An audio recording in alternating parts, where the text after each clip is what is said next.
बनियाठे संभल। शनिवार से लापता नगर के संभल गेट निवासी पुष्पेंद्र 23 का शव सोमवार की सुबह बनियाठे क्षेत्र में आम के बाग में पड़ा मिला। चेहरा जानवरों ने नोच लिया था, जिससे उसकी शिनाख्त नहीं हो पा रही थी।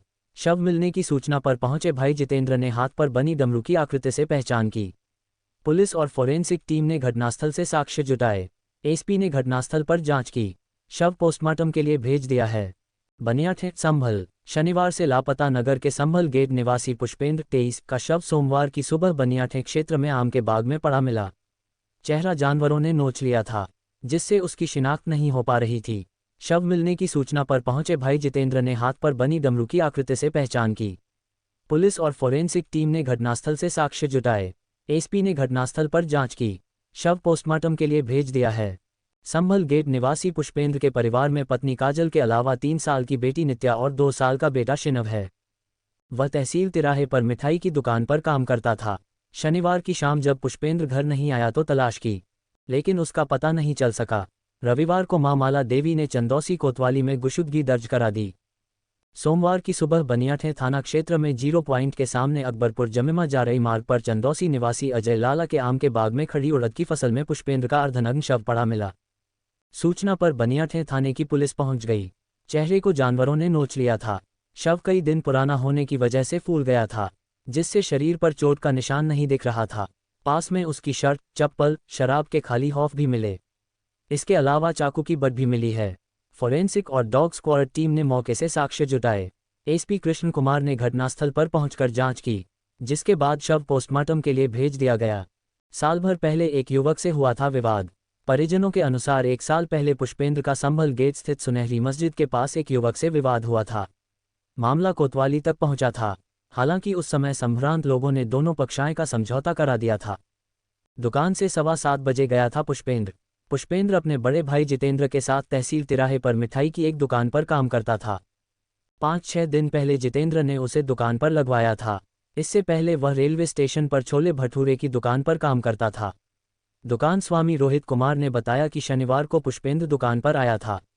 शाम करीब 7:15 बजे दुकान पर एक युवक उससे मिलने आया, जिसके बाद पुष्पेंद्र अपनी बाइक से युवक के साथ चला गया। सीसीटीवी कैमरे में दोनों युवक बाइक से जाते दिखाई दिए हैं।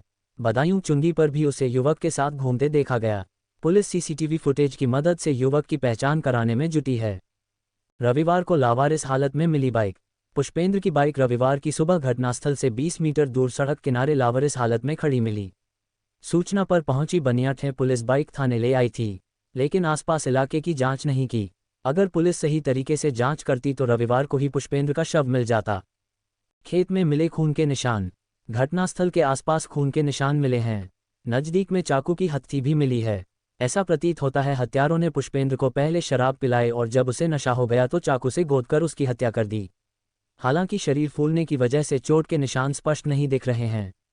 पीठ पर घसीटने के निशान भी मिले हैं, जिससे प्रतीत होता है कि हत्या करने के बाद शव छिपाने के लिए शव उड़द के खेत में फेंका गया है। वर्जन। आम के बाग में युवक का शव मिलने की जानकारी मिली है। शिनाख्त होने के बाद शव को पोस्टमार्टम के लिए भेजा है। परिजन हत्या की आशंका जता रहे हैं। मामले की जांच की जा रही है।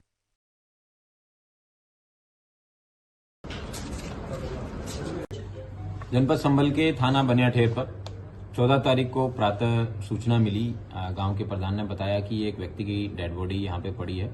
शत-विक्षत अवस्था में वो डेड बॉडी थी। उसके बाद में पता किया गया तो पता चला कि एक व्यक्ति की चंदौसी में 13 तारीख को गुमशुदगी लिखी गई है।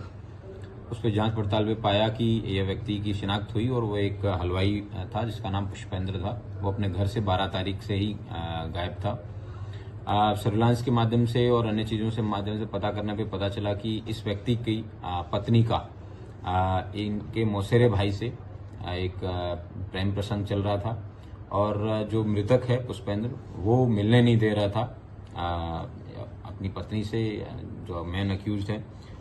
इसकी वजह से इन लोगों ने अजय और इसकी पत्नी काजल ने स्कीम बनाई कि क्यों ना इसको रास्ते से हटा लिया जाए। इन दोनों के आपस में इस तरीके की कंस्पिरेसी हुई और 12 तारीख को इस प्लानिंग के तहत दशहरे के नाम पे पार्टी करने का इन्होंने स्कीम बनाया और उसके बाद में इस व्यक्ति को चंदौसी ग्रीन के पास में वहां ले जाके शराब पिलाया और शराब पिलाने के बाद में इसकी चाकू से गला रेत कर हत्या कर दी थी। पुलिस ने सारे इन्वेस्टिगेशन है उसके तहत सारे एविडेंसेस हैं कलेक्ट किए गए हैं, जिसमें घटना में प्रयुक्त आला कत्ल जो चाकू है वो उसका आधा भाग मौके से बरामद हुआ था और बाद में जब घास काटी गई तब उसका जो मेन भाग है वो भी बरामद हुआ है।